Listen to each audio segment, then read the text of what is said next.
2025 সালের শেষ football ranking প্রকাশ করেছে ফুটবলের নিয়ন্ত্রণ সংস্থা ফিফা। গত 18 নভেম্বর এশিয়ান কাপ বাছাইয়ের পর আর কোনো ফিফা উইন্ডো ছিল না, তাই ম্যাচ না খেলায় র্যাঙ্কিংয়ে নড়চড় সেভাবে হয়নি। বাংলাদেশের মতো র্যাঙ্কিংয়ে শীর্ষস্থানগুলো অপরিবর্তিত রয়েছে। স্পেন প্রথম, আর্জেন্টিনা দ্বিতীয়, ফ্রান্স তৃতীয়, ইংল্যান্ড চতুর্থ এবং ব্রাজিল আছে পঞ্চম স্থানে, এবং এই স্থানেই মূলত সবাই আছে। বাংলাদেশের স্থানটা সেই 180 নম্বর স্থানে আছে।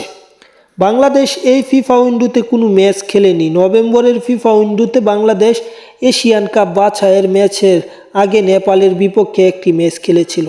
নভেম্বরে প্রকাশিত ফিফা র্যাঙ্কিংয়ে নেপাল প্রীতি ম্যাচ প্রদর্শন করেনি। বাফুফের ফিফা এবং এএফসিতে বিষয়টি জানায়। দুই প্রতিষ্ঠানেই ডিসেম্বরের মাসের র্যাঙ্কিংয়ে সেই সমন্বয়ের কথা বলেছিল।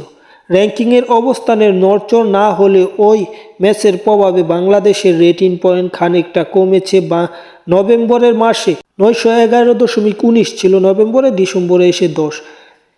179তম স্থানে থাকা কম্বোডিয়ার অবস্থান 911.58 তাদের অবস্থান আর কি, 5-4 পয়েন্ট নিয়ে তারা অবস্থানে আছে। বাংলাদেশ নেপালের বিপক্ষে হোম ম্যাচ খেলেছিল। ওই ম্যাচে নেপাল 2 গোলে ড্র করেছে, এজন্য পয়েন্ট খানিকটা বেড়েছে ডিসেম্বরে।